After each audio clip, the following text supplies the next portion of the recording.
She told the cop her dad was in special forces. He laughed in her face until the doors opened and her father walked in wearing the uniform. You ever notice how sometimes a normal day can flip upside down in seconds? One minute, everything feels calm, familiar, and the next, you're in a situation you never imagined. That's exactly how it went for Tiana Brooks on a Saturday she'll never forget. It was around 2:30 p.m. at the Northgate Mall in Tacoma, Washington. The kind of place families go to grab lunch, catch a movie, or browse the latest sneakers. Kids ran past the food court carrying cups of frozen yogurt. Couples argued playfully over what to eat, and overhead, the dull pop music played just loud enough to fill the silence between conversations. Tiana sat alone at a small round table near the fountain, her backpack at her feet, sipping a strawberry smoothie through a purple straw. She was 14, wearing a navy hoodie, jeans, and white sneakers. Just a regular teenager, waiting for her dad to pick her up after a shopping trip with two friends who had already left. She checked her phone. A message from her dad, Sergeant Major Darius Brooks, popped up. "Running 10 minutes late. Be there soon, sweetheart." She smiled faintly and replied, "No rush, I'm just people watching." That was something she got from him. Patience. Darius had taught her to stay calm, think before reacting. He was strict, sure, but in a steady, protective way. She admired him more than she ever said out loud. Across from her, a group of security guards talked near a store entrance. She didn't pay them much attention, but one of them kept glancing in her direction. She wondered if maybe she was sitting too close to the fountain or blocking the walkway. So she gathered her shopping bags and adjusted her seat. Then came the announcement, a sharp, metallic voice through the mall speakers. "Attention, security to level 1 near the food court. Possible shoplifting suspect in the area. Female, mid-teens, wearing a dark hoodie and jeans." Tiana froze. She looked around, instinctively tugging at her hoodie strings. There were dozens of girls dressed just like her. For a moment, she brushed it off. Surely it wasn't about her. But then she saw one of the guards pointing subtly in her direction. A tightness gripped her chest. Her first thought wasn't guilt. It was confusion. "Wait, what?" she muttered under her breath. She glanced at her reflection in the glass panel beside her table. Did she look suspicious? She hadn't even entered any store alone. Then she noticed people slowing down as they walked past, their eyes flickering toward her, curious, cautious. A woman whispered something to her friend. Someone else pulled out their phone. Tiana swallowed hard. She could feel her heartbeat quickening. She reached for her phone and called her dad. No answer. She texted quickly, "Dad, can you hurry? Something weird is happening." At that same moment, a tall man in a dark blue uniform, badge glinting under the fluorescent lights, walked briskly toward her. The way people stepped aside made it clear. He was law enforcement. He stopped a few feet away, eyes scanning her table, her bag, her hands. "Hey, young lady," he said in a tone that was neither friendly nor polite. "Mind telling me what you're doing here?" Tiana blinked, startled. Waiting for my dad. He's on his way." The man crossed his arms. "What's your name?" Tiana Brooks." He wrote something on a small notepad, eyes never leaving her. "You been in any stores today?" Yeah, I went into a few with my friends. But I didn't take anything, if that's what you're asking." His lips curved into something like a smirk. "Nobody said you did.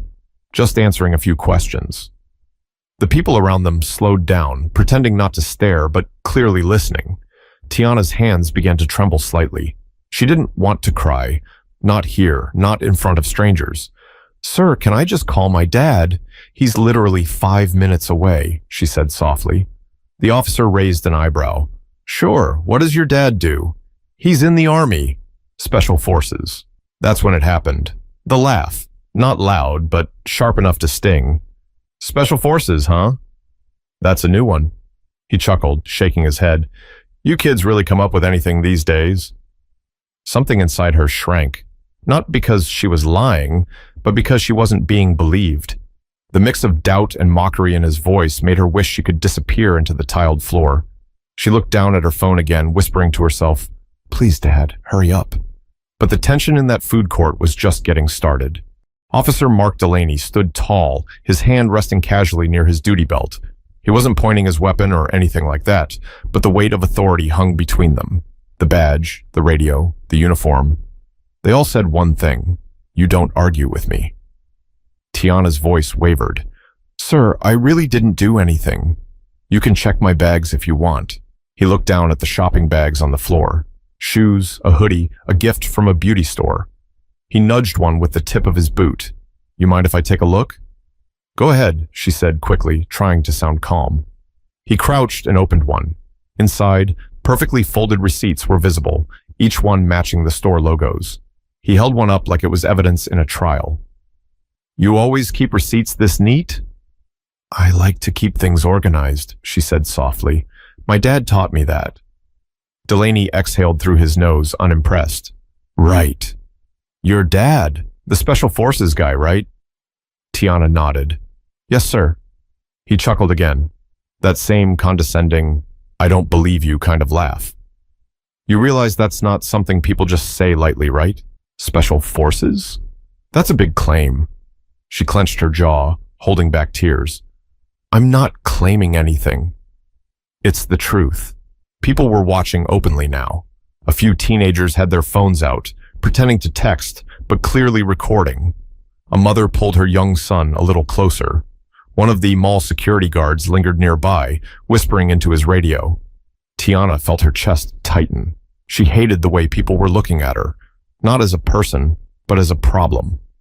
Delaney stood back up, towering over her small table. Look, Tiana, someone called about a girl who matched your description. You fit the part. Now, if you really haven't done anything, you've got nothing to worry about. But I am worried, she said, her voice breaking slightly, because I didn't do anything, and you don't believe me. He frowned, folding his arms again. You got an attitude now? No, sir. I'm just trying to explain. Then explain why a store clerk said you were acting nervous inside her store. She blinked. Because I was trying to find my wallet in my bag. I dropped it. That's all. All. He stared at her for a long moment, like he was searching for something in her eyes. Then he sighed. All right. Stay right here while I confirm something. He stepped aside to talk on his radio. Tiana could hear fragments. Female minor. Possible match. Waiting on confirmation. Her phone buzzed again. It was her dad. Almost there. What's going on? She typed quickly. There's a cop here. He thinks I stole something. Please hurry. Her hands shook so badly that she nearly dropped the phone. When Delaney returned, his tone was clipped. You said your dad's military, right? What's his rank? Sergeant Major, she said. He snorted. Oh, so he's that high up, huh? She hesitated, then nodded. Delaney glanced around, half amused, half skeptical. I've met plenty of people who say that kind of thing when they're in trouble. It's cute, but it doesn't make this go away. Her heart pounded so loud she could hear it in her ears. Sir, I'm not lying. He tilted his head, pretending to consider it. You know, lying to an officer isn't smart. You're young, so I'll let that slide. The words hit her like a slap. She bit her lip and looked down, fighting to keep her composure. She didn't want to cry in front of him. She didn't want to give anyone the satisfaction of seeing her break. Behind her, someone whispered, Is that the girl they were talking about? Another voice muttered, Looks like it. Tiana turned away, staring hard at the floor tiles. She could feel the heat of their stares. The humiliation settled deep, heavier than fear. She whispered under her breath, Please, God, just let Dad get here soon. Delaney's radio crackled. He turned, listening to a voice on the other end. Yeah, that's the description, the dispatcher said, but the suspect was last seen running toward the west exit, not sitting in the food court. Delaney's expression flickered, but only for a second. He looked back at her. All right, sit tight anyway. I'll clear this up. Tiana took a shaky breath. She wanted to believe him, but his tone hadn't changed. Still sharp, still condescending.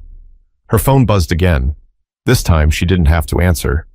Through the glass doors at the far end of the food court, she saw a familiar black SUV pull up to the curb. Her father's vehicle.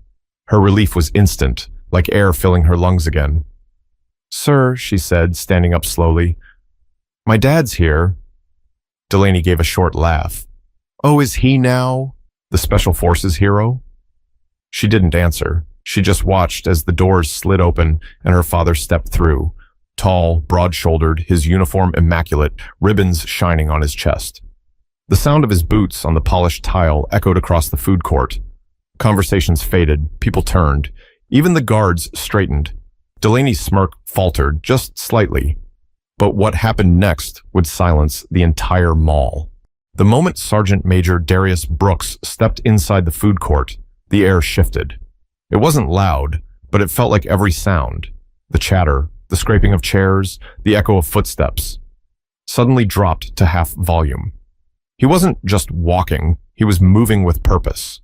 His uniform was crisp, the metals neatly aligned, the creases so sharp they looked ironed by precision itself. Every detail spoke of discipline and pride. Tiana's heart jumped at the sight of him. Relief mixed with embarrassment. She wanted to run to him, to explain what happened, but she could barely move. Everyone's eyes were on her and the man now cutting through the crowd. Officer Delaney noticed the attention too. He turned his head and frowned slightly, confused by the shift in energy. Darius approached, his eyes steady, his posture unshakable. When he stopped beside his daughter, his deep voice carried across the space. "Is there a problem here, officer?" Delaney blinked, hesitating for the first time. Up close, the man in front of him wasn't just a parent. He was someone who commanded respect without saying much. His chest bore ribbons that told a story. Years of service, deployments, sacrifice. Delaney cleared his throat. "I was just speaking with your daughter. There's been a misunderstanding, that's all." "Is that right?" Darius asked calmly, his tone even. "Because from where I'm standing, she looks scared and you look nervous." A murmur rippled through the onlookers. Someone whispered, "That's her dad?" Another voice replied, "He's military." "Look at that uniform." Delaney straightened, trying to regain his footing. "Sir, I received a report of a possible shoplifting suspect matching her description. I was doing my job." Darius tilted his head slightly. "And did you find any evidence that my daughter did anything wrong?" Delaney hesitated. "Not exactly, but what?" Darius interrupted, his voice low but firm. "You questioned a 14-year-old girl in public, searched her belongings, and made her cry. All because someone thought she looked like someone else?" The officer's mouth opened, then closed. He shifted uncomfortably. "Sir, I didn't mean any harm." "I was just following procedure, Darius repeated, his eyes narrowing slightly. "I've trained men on real procedures, officer." "This isn't it." There was no yelling, no anger, just control. That kind of calm that only made his words hit harder. Tiana stood beside her father, eyes red from holding back tears. She whispered, "Dad, he didn't believe me." "He laughed when I told him about you." Darius turned his head slightly toward her. "It's all right, baby. You don't have to explain." Then he looked back at Delaney. "You laughed at her?" Delaney shifted his weight, his face reddening. "I may have thought she was exaggerating." The silence that followed was heavy. Even the food court employees had stopped working. A young man at a nearby table lowered his phone. He had been recording the whole thing. Darius took a slow step forward. "When my daughter tells you I serve in the Special Forces, you don't get to laugh. You verify. You ask questions, but you do not humiliate her." Delaney's radio crackled again, the dispatcher's voice coming through. "Officer Delaney, update.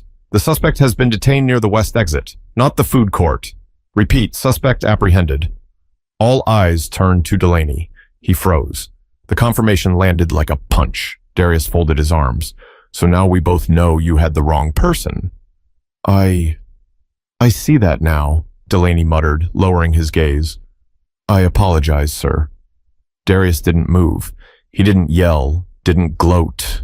He just let the moment sit. Tiana reached for his hand, her grip trembling. He gave a small squeeze, his expression unreadable, part frustration, part exhaustion. "I served 22 years in this country," he said quietly, eyes still on Delaney. "I've worn this uniform through sandstorms and gunfire. But somehow, my daughter can't sit in a mall food court without being treated like a suspect." No one said a word. Even Delaney's face softened, shame flickering behind his rigid stance. A few people clapped softly, hesitant at first, then more joined in. Not a celebration, but a quiet acknowledgement of the truth. Darius turned to his daughter. "Let's go home, sweetheart." She nodded, her voice cracked as she whispered, "Okay." They walked away slowly, the crowd parting as they passed. Delaney stood frozen, his eyes following them. He wanted to say something, anything, but the words wouldn't come. Outside, as the glass doors closed behind them, Tiana finally exhaled. Her father glanced down at her, his tone softening. "You all right?" She nodded, wiping a tear. "Yeah, I just, didn't think people would ever look at me like that." He gave a half smile, though there was sadness behind it. "Sometimes they will, baby girl. But how you carry yourself after, that's what defines you." But inside the mall, the moment wasn't over yet, because what Darius said next would echo long after they left. The doors had barely closed behind Darius and Tiana when Officer Delaney took a long breath, the kind of breath that felt heavier than air. The food court had gone silent, except for the faint hum of conversation starting up again. He could feel eyes on him. He didn't have to look to know people were shaking their heads. He'd been a cop for 15 years. He'd handled real suspects, real crimes. But this was something different. The look that man gave him, calm, disappointed, not even angry, had hit harder than a punch. One of the mall managers, a short man in a gray vest, walked over nervously. "Officer, looks like there was a mix-up." The suspect they caught was carrying stolen merchandise from that shoe store. She didn't look much like the girl you stopped. Delaney rubbed his forehead, suddenly aware of how tight his jaw had been. "Yeah," he muttered. "I know." The manager hesitated. "Maybe you should go talk to them. Make things right?" Delaney didn't answer at first. His pride wanted to say no, to just walk away, pretend the moment never happened. But something told him he couldn't. Outside, in the parking lot, Tiana sat quietly on the hood of her father's SUV. Her head was down, fingers tracing the edge of her phone. Darius stood beside her, his hands resting on his hips, watching the reflection of the setting sun on the mall's glass doors. He hadn't said much since they walked out. He didn't need to. His silence said everything. Tiana finally broke it. "Dad, I didn't do anything wrong. Why did he look at me like that?" Darius turned to her, eyes softening. "Because some people don't see what's real. They see what they expect to see. It's not about you, baby. It's about them." Her eyes glistened. "It's not fair." He gave a small nod. "You're right. It's not." Then came the sound of approaching footsteps. Both of them turned. Officer Delaney walked toward them, his hat now off, his uniform slightly rumpled. The confident swagger he'd had earlier was gone. Darius straightened, protective instinct kicking in. "Officer." Delaney stopped a few feet away. He cleared his throat. "Sir, Miss Brooks, I owe both of you an apology." Tiana looked away, not wanting to meet his eyes. "I made an assumption," Delaney continued. "I shouldn't have. I handled it wrong, and I let my ego get in the way. I'm sorry for embarrassing you in front of all those people." Darius studied him for a moment. His gaze wasn't harsh, just steady. "Do you know what's worse than being wrong, officer?" he asked quietly. Delaney shook his head. "Being certain while you're wrong." The officer swallowed hard. "You're right about that. You saw a kid sitting by herself and thought she fit your report. But you didn't ask the right questions. You didn't listen. You reacted." Delaney looked down. "I did." Tiana shifted slightly, her voice soft but clear. "You laughed at me." Delaney looked up, regret etched across his face. "I know. I shouldn't have done that. I'm sorry, kiddo. That was uncalled for." Her lips trembled, but she nodded faintly. Darius crossed his arms. "You ever have kids, officer?" Delaney nodded slowly. "A daughter. She's 12. Then you already know how this feels," Darius said. "You'd never want her treated like that. Not even for a second." Delaney exhaled sharply, the weight of the words settling in. "You're right," he said quietly. "I wouldn't."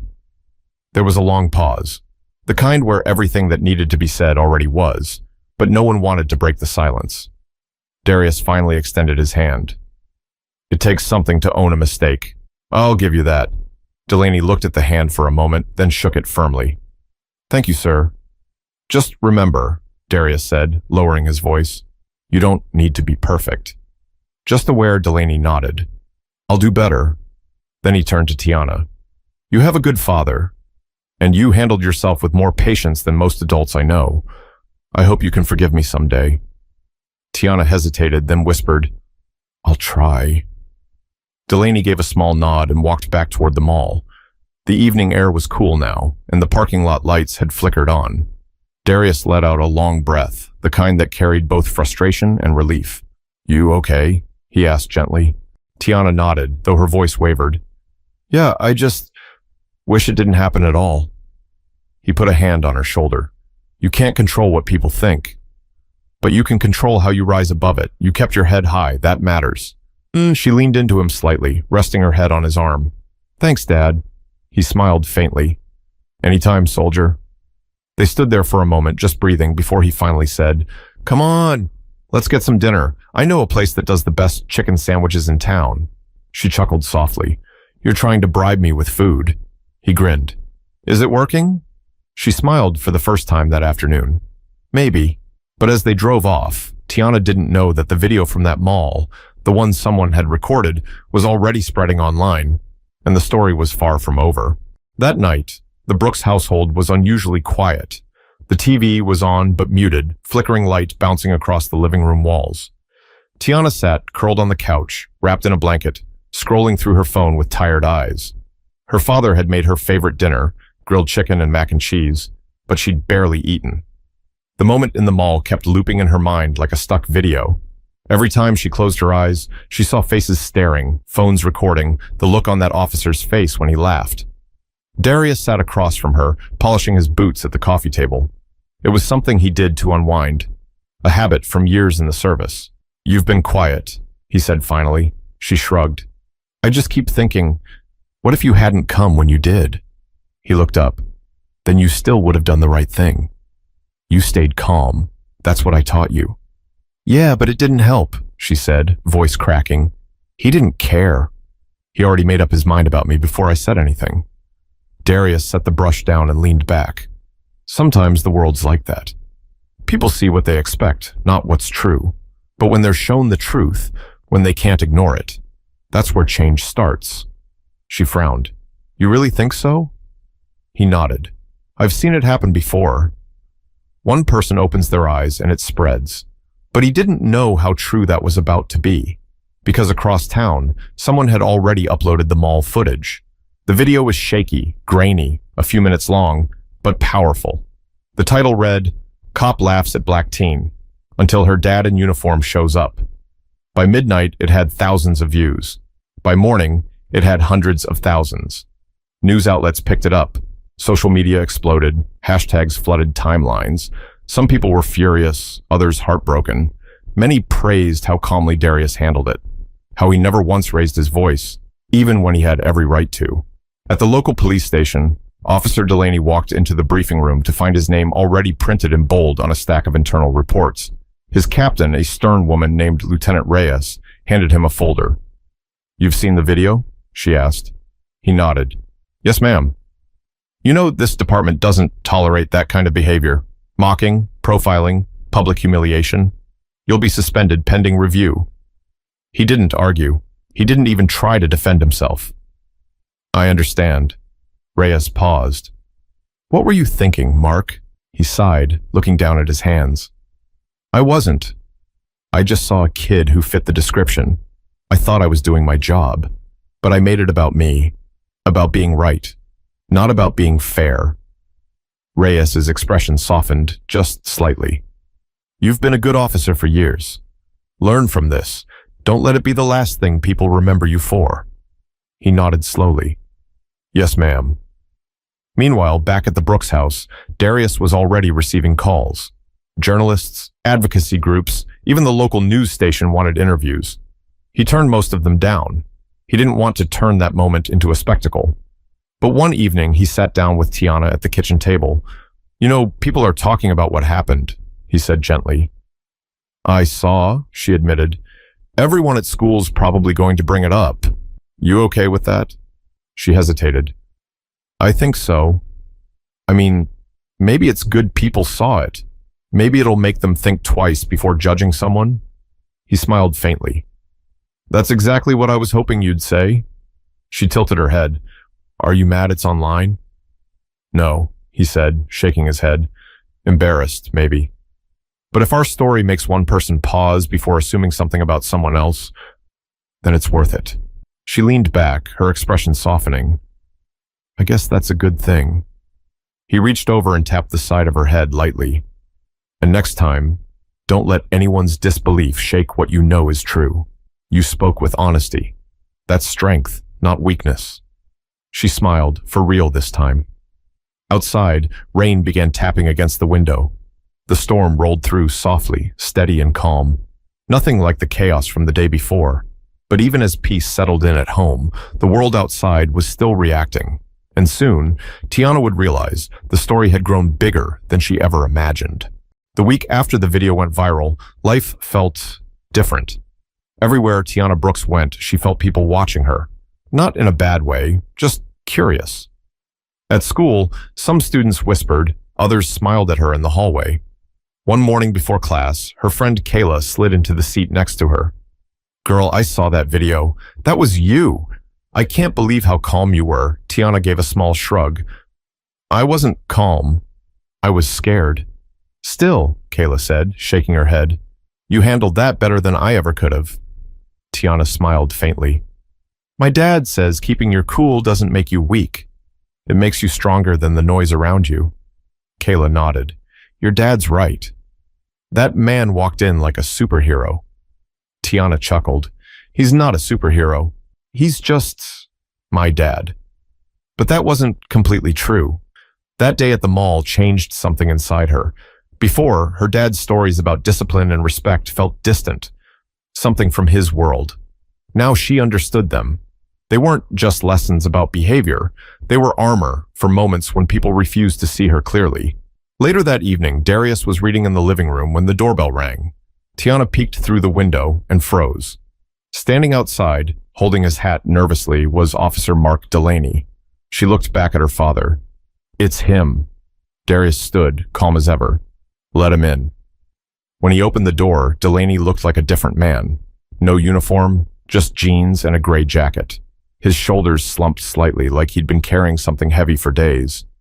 "Sergeant Brooks," he began, voice low, "I wanted to see you both in person. Not as a cop, not as an officer, just as a man who got it wrong." Darius gestured toward the couch. "Come in." Delaney sat on the edge, hands clasped together. Tiana stayed by the doorway, watching quietly. "I've been on the force 15 years, Delaney said. "Thought I'd seen everything.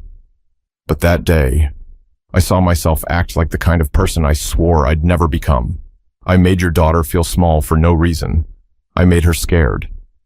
Darius listened, silent. Delaney continued, "After the video, people said all kinds of things about me. Some I deserved, some I didn't. But the truth is, none of it hit harder than hearing my own daughter ask me if I'd ever treat her friend like that." Tiana's eyes softened. "She asked you that?" He nodded slowly. "Yeah, she said, 'Dad, what if that girl had been me?' And I didn't have an answer."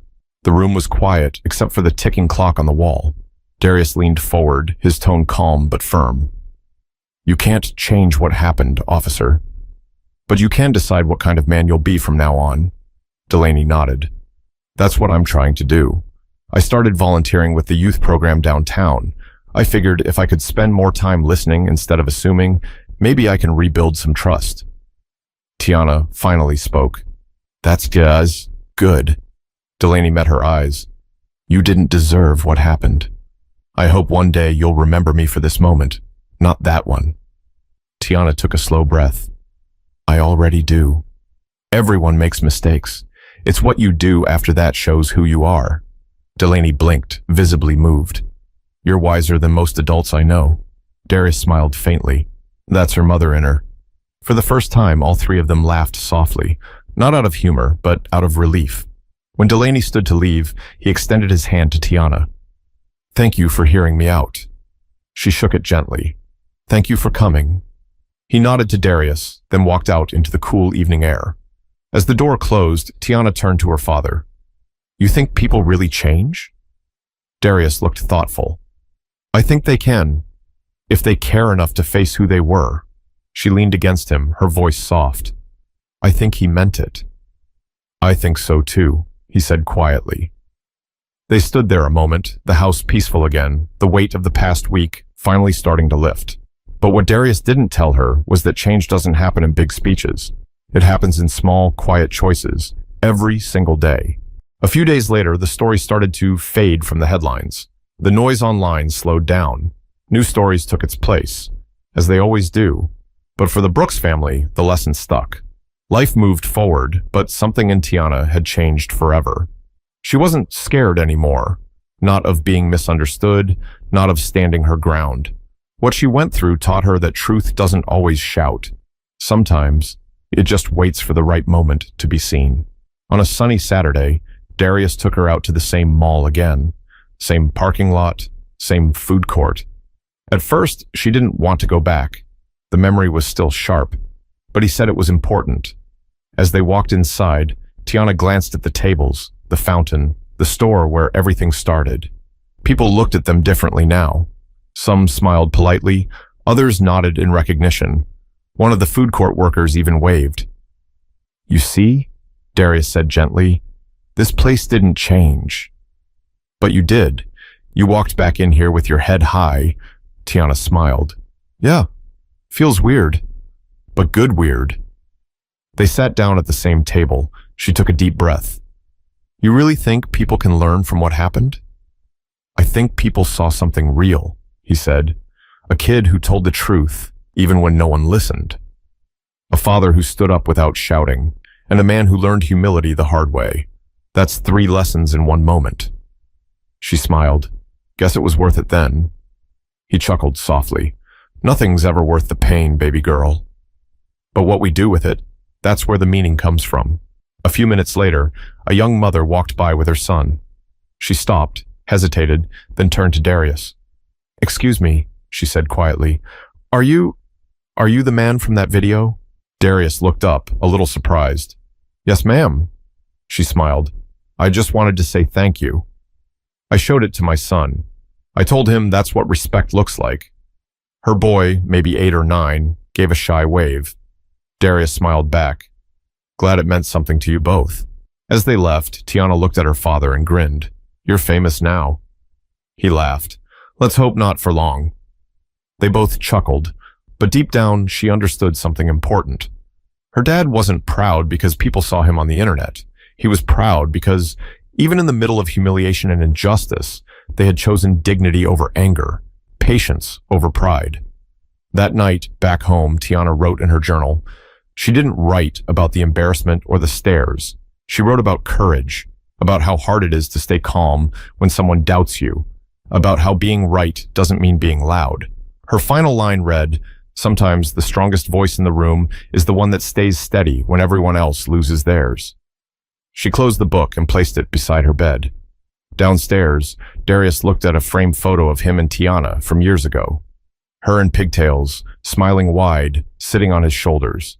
He whispered quietly to himself, "You handled it better than I ever could have, baby girl." Then he turned off the lights and walked away.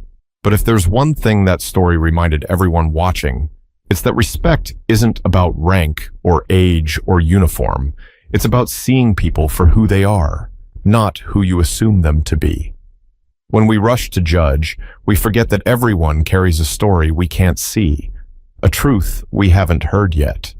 So before you point a finger, before you laugh, before you decide who someone is based on how they look or where they're sitting, take a breath. Because the person you're judging might just be telling the truth, and you might be the one who needs to listen. If this story moved you, share it. Talk about it. Teach it. Remind someone that empathy costs nothing, but changes everything. Because sometimes, all it takes is one moment, one choice, to show what kind of person you really are.